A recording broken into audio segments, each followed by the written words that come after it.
અદ્યતન રેસ્ટોરન્ટ જેવી સજાવટ,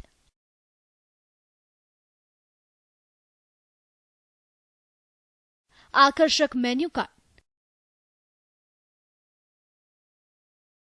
અને આ હુક્કા. પહેલી નજરે તો સજાવટ જોઈને આ દ્રશ્યો કોઈ સારી રેસ્ટોરન્ટના હોવાનો ભાસ થાય, પરંતુ આ હુક્કા અને મેન્યુ કાર્ડ ગેરકાયદે ચલાવાતા હુક્કા બારનો બોલતો ચાલતો પુરાવો છે. અમદાવાદ પોલીસે જ્યારે ગુલબાઈ ટેકરા વિસ્તારમાં આવેલા લોન્જ 9 પર દરોડા કર્યા તો પોલીસ પણ ચોંકી ઉઠી, કારણ કે અહીં ધમધમતો હતો હુક્કા બાર. આમ તો હુક્કા બાર ચલાવવા ગેરકાયદે છે, પરંતુ હુક્કા બારના માલિકો હાઈકોર્ટની મંજૂરી બાદ હુક્કા બાર ચલાવતા હોવાનો દાવો કરી રહ્યા છે. આટલું જ નહીં, હુક્કા બારના માલિકોએ ખાણીપીણીના લાયસન્સ માટે અરજી કરી છે, પરંતુ હજી સુધી તેની પણ મંજૂરી મળી નથી.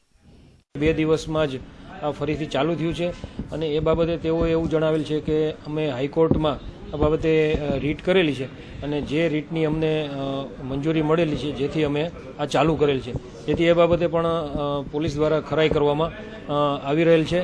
તો બીજી તરફ આ હુક્કા બારમાં 18 વર્ષથી નાની વયની વ્યક્તિને પ્રવેશ ન હોવાના બોર્ડ મારેલા છે, પરંતુ તે ફક્ત નામ માત્રના છે, કારણ કે પોલીસે જ્યારે અહીં રેડ કરી તો 12 યુવક યુવતીઓની અટકાયત કરી, જેમાં સગીર વયના કેટલાક યુવાનો પણ શામેલ હતા.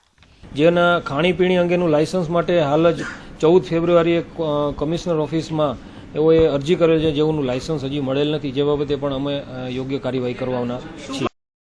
હાલ તો પોલીસે લોન્જ 9માંથી હુક્કા અને તેની ફ્લેવર સહિતનો મુદ્દામાલ જપ્ત કર્યો છે, તો હુક્કા બારના મેનેજરની પણ ધરપકડ કરવામાં આવી છે, પરંતુ હુક્કા બારના માલિકો સુધી પોલીસ હજુ સુધી પહોંચી શકી નથી.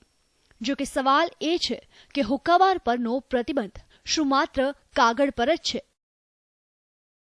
ઋત્વિજ સોની, ETV ન્યૂઝ, અમદાવાદ.